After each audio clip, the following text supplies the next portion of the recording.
In Washington, D.C., demonstrators filled the streets for a rally known as Remove the Regime, calling for President Donald Trump to be impeached, convicted, and removed from Oval. The event, organized by the Grassroots Removal Coalition, I give you my assurance that there will be articles of impeachment filed against this president. The headline, Senate demands Trump step down after impeachment papers drop, promises a historic definitive event, but no such formal Senate demand has occurred. If it had, every major news outlet worldwide would be covering it nonstop with footage and constitutional analysis flooding every platform. The absence of that coverage tells you everything you need to know.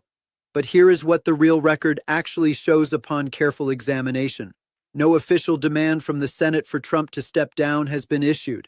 No impeachment papers have been formally dropped in the way that phrase implies.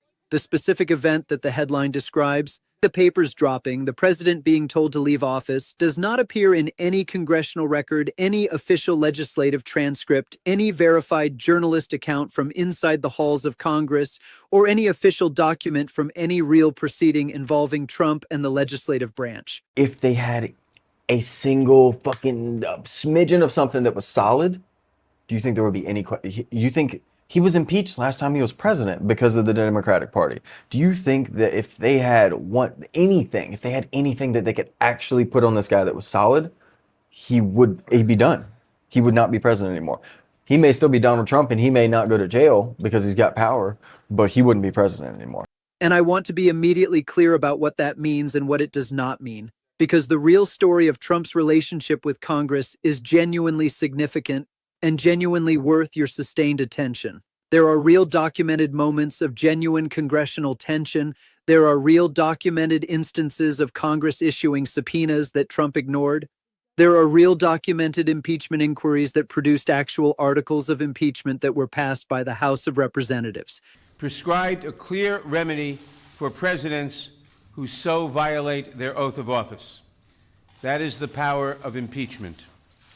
Today, in service to our duty to the Constitution and to our country, the House Committee on the Judiciary is introducing 2 articles of impeachment charging the President of the United States, Donald J. Trump, with committing high crimes and misdemeanors. There is a real documented moment where the House voted to impeach Trump, making him only the 3rd president in American history to be impeached. The yeas are 230. The nays are 197. Present is 1. Article 1 is adopted. The question is on adoption of Article 2. All right, so now they're getting ready to vote on Article 2, the Article 2 obstruction of Congress resolution. This 2 articles of impeachment. The first one, abuse of power, Jake. The President of the United States has been impeached on that. Now they're voting on obstruction of Congress. There is another real documented moment where the House voted to impeach Trump again, making him the 1st president in American history to be impeached twice. There are real documented moments where the Senate voted on whether to convict Trump and remove him from office, which happened twice, producing the most bipartisan vote for conviction in any presidential impeachment trial in American history. All of that is real. All of that is documented. All of that is historically significant. None of it is the Senate demanding that Trump step down after impeachment papers dropped in the way the headline implies. Now that the historic impeachment trial of President Trump officially underway in the Senate, the trial will kick into high gear on Tuesday as a critical confrontation takes shape over whether any witnesses will be called. Mary Bruce has now been transformed into a court of impeachment. But this morning, new evidence is adding new fuel to this debate over what this trial is actually going to look like and whether it will include any additional witnesses. Documented pattern of genuine congressional confrontation and the fictional one dramatic moment the headline describes is the entire point of what we're going to do right now. So let us tell the real story in full detail. What Trump's relationship with Congress has actually looked like across his years in office from his first day to the present. The real documented confrontations with lawmakers that occurred behind closed doors and in public hearings. The real congressional responses that included subpoenas, contempt votes, impeachment inquiries, and actual articles of impeachment. All persons are commanded to keep silent on pain of imprisonment. The Chief Justice, John Roberts, administering the oath. Do you solemnly swear that in all things appertaining to the trial of the impeachment of Donald John Trump, President of the United States, now pending, you will do impartial justice according to the Constitution and laws, so help you God? The specific real moment in Trump's first impeachment where the House actually voted to impeach him for abuse of power and obstruction of Congress. The specific real moment in his second impeachment where the House voted to impeach him again for incitement of insurrection, following the January 6th attack on the Capitol. The specific real moments where the Senate voted on whether to convict him and remove him from office, falling short of the two-thirds majority needed in both trials, but coming closer in the second than any presidential impeachment trial in history. Because the real story of Trump and Congress, told accurately, without exaggeration, without fabrication, without dramatic fictional scenes, is itself a genuinely alarming and genuinely historically significant account of a president pushing the limits of congressional authority in ways that have produced real and documented responses. It just does not include the specific fictional scene the headline promises. Let us get into it completely right now, because understanding what actually happened is more important than ever. Let us start with something important about how Congress actually responds to presidents, because understanding the real toolkit available to lawmakers makes it immediately clear why the dramatic demand to step down scene is not how congressional authority is actually exercised, even in the most extreme situations. The founders created a system of separation of powers with checks and balances. Congress has specific constitutional tools to push back against a president who exceeds his authority. When a president behaves in ways that Congress believes violate the Constitution or exceed his legal authority, Congress has a range of responses available to them, none of which look like the theatrical demand for resignation that the headline describes. The most immediate tool is oversight hearings, where committees call administration officials to testify and produce documents, backed by the authority of the legislative branch. If subpoenas are ignored, Congress can hold officials in contempt, a formal finding that can be referred to the Justice Department for prosecution. In the most serious cases, Congress can initiate impeachment proceedings, which begin with an inquiry in the House, followed by hearings, followed by a vote on articles of impeachment, and then a trial in the Senate. If the Senate convicts by a two-thirds majority, the president is removed from office. That is the constitutional process. That is how it works. What Congress typically does not do, particularly when dealing with a president who has significant political support and a loyal base of voters, is issue a formal demand that he step down as a theatrical act of authority, through the power of the purse, not through the kind of dramatic demand for resignation the headline promises. The founders designed the system to be deliberate, to be careful, to require supermajorities for the most extreme actions. They did not want Congress to be able to simply demand that a president step down because they disagreed with him. They created a specific process for removal, and that process does not include a dramatic demand. Let us get into the real documented story of Trump's actual conduct in his relationship with Congress and how the lawmakers in that relationship have actually responded. Because this is a real story with real substance, genuine confrontations, genuine congressional responses, genuine moments of significant constitutional tension, and every piece of it deserves to be understood accurately rather than replaced with fictional drama. Let us start with the first impeachment, because that case produced some of the most extensively reported and most significant congressional confrontations with Trump's conduct in any of his time in office. And the details matter enormously for understanding what actually happened. The House of Representatives, controlled by Democrats at the time, initiated an impeachment inquiry into whether Trump had abused his power by pressuring Ukraine to investigate his political rival, Joe Biden. The inquiry included weeks of hearings, testimony from multiple witnesses, including career diplomats and national security officials, and the release of thousands of pages of documents. The House ultimately voted to impeach Trump on two articles, abuse of power and obstruction of Congress. That was a real impeachment. Those articles were actually passed. That happened on the floor of the House with recorded votes.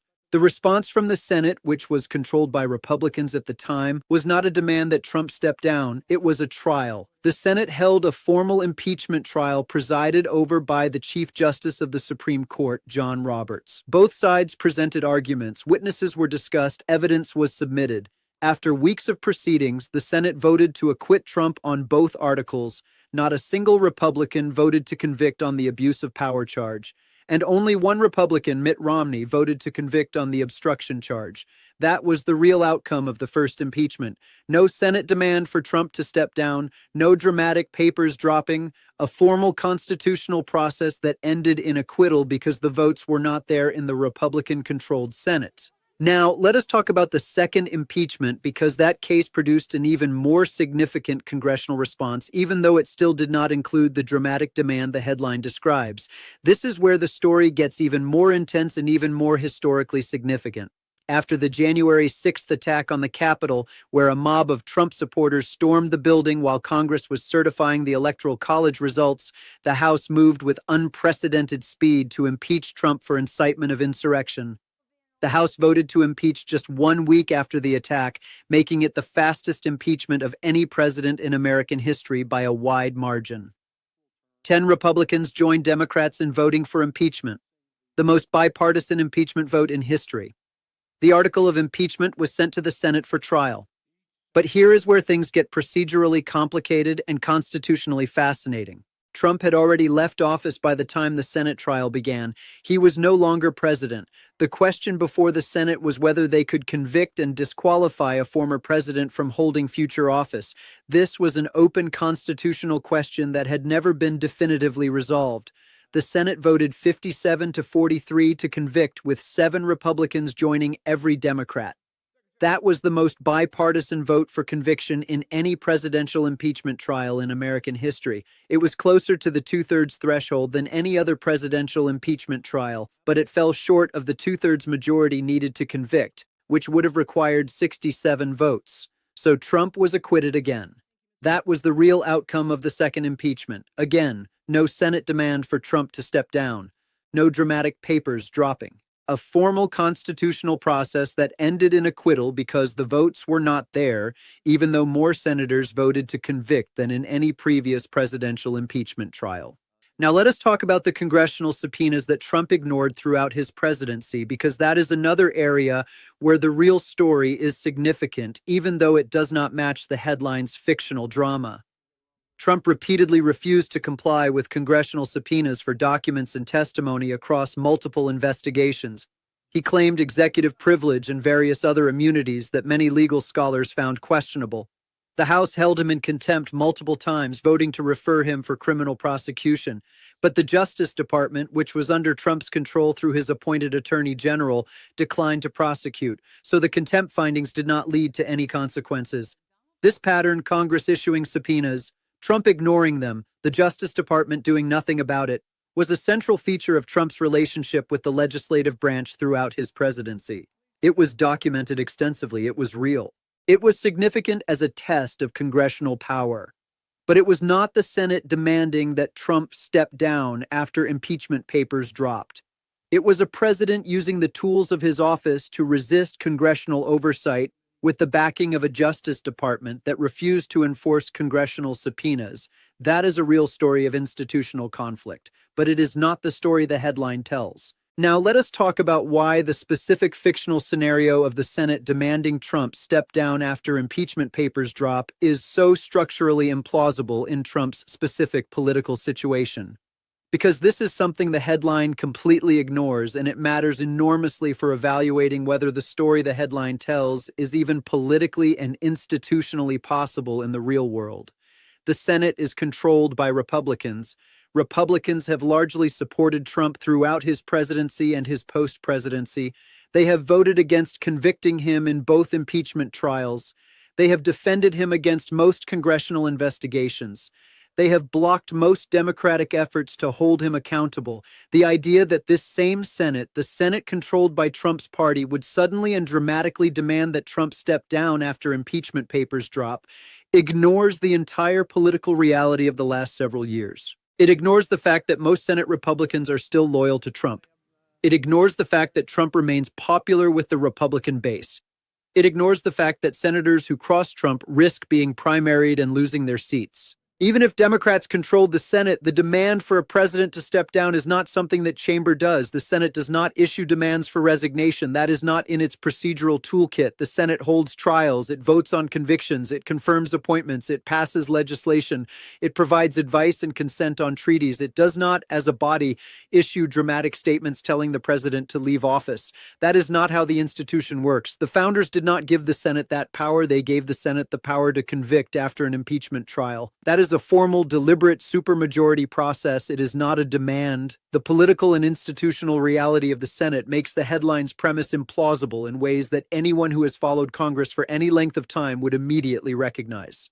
And then there is the broader pattern of what Trump's confrontational conduct with Congress has actually looked like across the full sweep of his time in office, because this is the real underlying story the headline is drawing on, and it is genuinely significant and genuinely historically remarkable, even without any fictional demand to step down added to it. Trump has been one of the most publicly confrontational presidents in modern American history when it comes to dealing with Congress. He has attacked lawmakers by name on social media, calling them traitors and enemies of the people and human scum. He has refused to cooperate with congressional investigations, claiming executive privilege over documents that presidents before him had released. He has instructed former aides not to testify before congressional committees, leading to contempt votes. He has been held in contempt by the House of Representatives. He was impeached twice, something that has only happened to one other president in American history, and that other president was also Trump.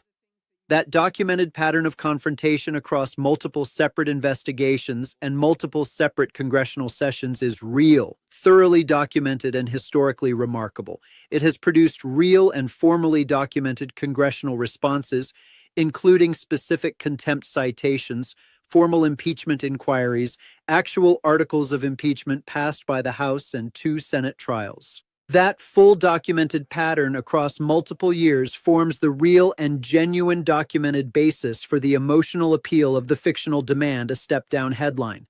The deeply human sense that a president this consistently and publicly confrontational with Congress, a president who has tested the limits of congressional authority more than any other, should eventually trigger a congressional response of that dramatic and immediate magnitude. But the fictional response the headline describes has not occurred in any real proceeding. The real responses Congress has given, formal, procedural, documented, and constitutionally appropriate, are the actual historical record. Let us also be direct about the specific type of content ecosystem that produces headlines like this one, because understanding where it comes from and why it is structured the way it is structured is as important for your media literacy as knowing that the specific claims are false. The fictional Trump impeachment genre of content has existed as a specific and recognizable category of political drama video for years across multiple platforms. Thumbnails showing Trump looking downcast with impeachment papers in the background. Titles describing the Senate demanding that he step down immediately. Audio tracks playing over dramatic music while a narrator describes Congress finally taking action after years of waiting.